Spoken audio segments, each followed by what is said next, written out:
Magandang araw sa lahat. Mag-unbox tayo ngayon ng Juson crossover.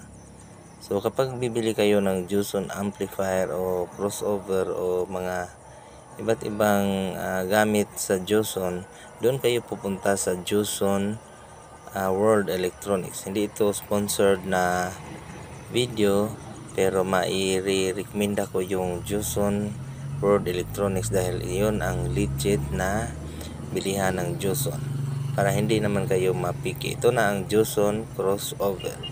Napakagandang crossover.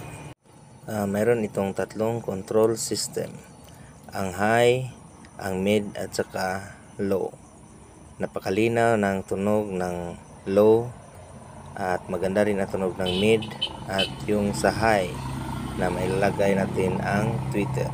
Ito yung Juson crossover.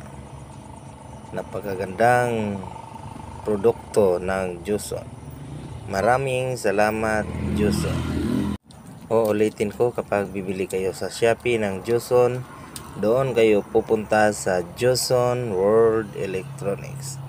Maraming salamat, mga ka-sounds.